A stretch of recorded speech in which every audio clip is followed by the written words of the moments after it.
প্রিয় বন্ধুরা, আসসালামু আলাইকুম। দক্ষিণ আফ্রিকার সাউদার্ন হাব বে বন্দর থেকে আপনাদেরকে সকালবেলা শুভেচ্ছা জানাই। আমরা এই জায়গাটায় জাহাজ নিয়ে এসেছিলাম ক্যামেরন থেকে। এখানে আমরা ম্যাঙ্গানিজ ও লোড করছি জাহাজে। ম্যাঙ্গানিজের আকরিক লোড করে আমরা ইউরোপে যাব। দক্ষিণ আফ্রিকার সাউদার্ন হাবে হচ্ছে একটা এনভায়রনমেন্টাল রিজার্ভ জোন। এখানে প্রচুর মাছ এবং পাখি আছে, পানিতে প্রচুর সিল ফিশ আছে।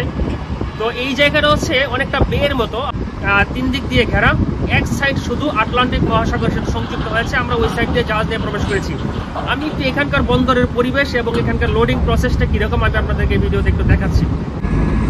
আমি যদি এখানকার পরিবেশটা আপনাদেরকে একটু ঘুরিয়ে দেখাই, দেখুন এটা হচ্ছে পাহাড় ঘেরা একটা জায়গা। এদিকে সব দিকে হচ্ছে পাহাড়, দেখুন এদিকে সূর্য উদিত হচ্ছে। আর আমার জাহাজ বন্দরে জেটির যে জায়গায় ভিড়েছে, দেখুন একদম সামনের দিকে এই জায়গাটা শুধু খালি আছে। এটা গিয়ে মিশেছে আটলান্টিক মহাসাগরের সাথে। আমরা এই জায়গায় দিয়ে জাহাজ দিয়ে প্রবেশ করেছি। আর বাকি সব দিকে হচ্ছে পাহাড়। দেখুন এদিকে হচ্ছে পাহাড়, পাহাড়ে সাদা সাদা, এটা হচ্ছে বালুময় পাহাড়, পাহাড়ে সাদা সাদা বালু দেখা যাচ্ছে। এরপর এদিকটা পাহাড়ের নিচের পাহাড়ের পাদদেশে গড়ে উঠেছে এদের সাউদার্ন হাব এই নগরী। এই জায়গা এটা খুব একটা আধুনিক শহর নয়, অনেকটা মফস্বল এরিয়ার মতো। আমি যদি পিছন সাইড দেখাতে চাই, দেখুন পিছন সাইডেও হচ্ছে পাহাড়। অর্থাৎ এটা হচ্ছে তিন দিক থেকে পাহাড় দ্বারা পরিবেষ্টিত। শুধু সামনের একটু জায়গা খালি আছে, এটাই আটলান্টিক মহাসাগরের সাথে মিশেছে। এবং আমরা এদিক দিয়ে জাহাজ নিয়ে এই জায়গাটা প্রবেশ করেছি। আমি এখানকার লোডিং প্রসেসটা যদি আপনাদেরকে একটু দেখাই, দেখুন ট্রাকে করে কিছু বাকেট আনা হচ্ছে। এই বাকেটে হচ্ছে কার্গো, এই বাকেটগুলো হচ্ছে লোহার। এই বাকেটের সাথে এরপর আমার ক্রেনের হুক লাগানো হবে। এরপর ক্রেনের সাহায্যে এই বাকেট দিয়ে জাহাজে কার্গো লোড করা হচ্ছে। প্রতিটা বাকেটে প্রায় 24 টন কার্গো যাচ্ছে। অর্থাৎ প্রতিবারে একটা ক্রেন দিয়ে প্রায় 24,000 কেজি কার্গো জাহাজে লোড করা হচ্ছে। আমরা এখানে এসেছি প্রায় 3 দিন আগে। আজকে কার্গো লোডিং শেষ হয়ে যাবে এবং আজকে আমরা ইউরোপের দিকে রওনা দিব।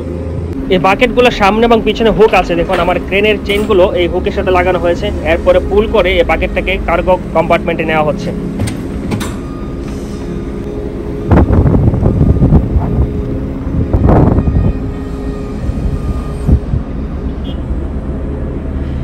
এখন এই বাকেটটা কার্গো কম্পার্টমেন্টে রাখা হবে। রেখে ক্রেনের হুকটা একটু লোয়ার করলেই বাকেটের সামনের দিকে চেনগুলো খুলে যাবে।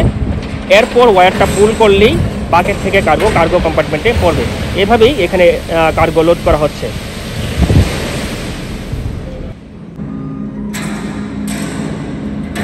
যে কার্গোটা আমরা লোড করছি, এটা যদি আমি আপনাদেরকে ক্লোজলি দেখাই, যেমন এটা হচ্ছে এরকম অনেকটা পাথরের মতো। এটা খুবই শক্ত একটা পাথর। এটা হচ্ছে ম্যাঙ্গানিজের আকরিক। বিভিন্ন প্রক্রিয়া এখান থেকে ম্যাঙ্গানিজ বের করে নেওয়া হবে, ম্যাঙ্গানিজ তৈরি করা হবে।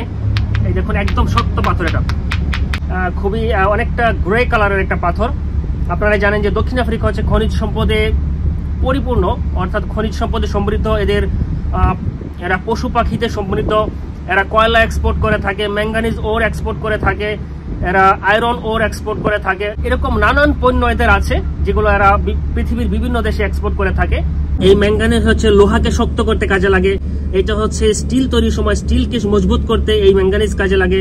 আমরা যে সফট ড্রিঙ্কস খাই, সফট ড্রিঙ্কসের ভিতরে যে একটা অ্যালুমিনিয়ামের মতো প্রলেপ থাকে, এই প্রলেপ দেওয়ার ক্ষেত্রে এই ম্যাঙ্গানিজ ব্যবহার করা হয়। ম্যাঙ্গানিজ হচ্ছে গ্লাসের ভিতরে ভায়োলেট কালারটা দিতে ম্যাঙ্গানিজ ব্যবহার করা হয়। এরপরে ম্যাঙ্গানিজ মানব শরীরের জন্য কাজে লাগে। ম্যাঙ্গানিজ হচ্ছে রং তৈরিতেও কাজে লাগে। এরকম নানান ব্যবহার আছে এই ম্যাঙ্গানিজের, যে কারণে পৃথিবী জুড়ে ম্যাঙ্গানিজের একটা ভালো চাহিদা আছে। এবং সাউথ আফ্রিকা এই ম্যাঙ্গানিজ পৃথিবীর বিভিন্ন দেশে এক্সপোর্ট করে থাকে। বন্দরের এক পাশ থেকে আরেক পাশে হাজার হাজার পাখি ওড়াউড়ি করছে। এখানে প্রচুর পাখি আছে বন্দরের পুরো এরিয়া জুড়ে। এরপরে বন্দরের পানিতে দেখুন, এখানে জাহাজ দিয়ে আমরা আসার পরেই খেয়াল করেছি এখানকার পানিতে সিলফিশ খেলা করছে। প্রচুর সিলফিশ এখানকার পানিতে আছে।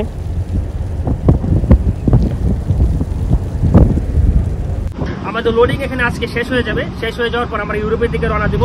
আমাদের যেতে প্রায় 1 মাস লাগবে। আমরা টানা 1 মাস চলবো। ইউরোপ থেকে আমরা আবার এশিয়াতে ব্যাক করবো এবং তখন আমার এই জাহাজে 6 মাস হয়ে যাবে প্রায়। আমি তখন লম্বা ছুটিতে যাব। ভালো থাকবেন, আবার কথা হবে ইউরোপের কোনো কান্ট্রি থেকে।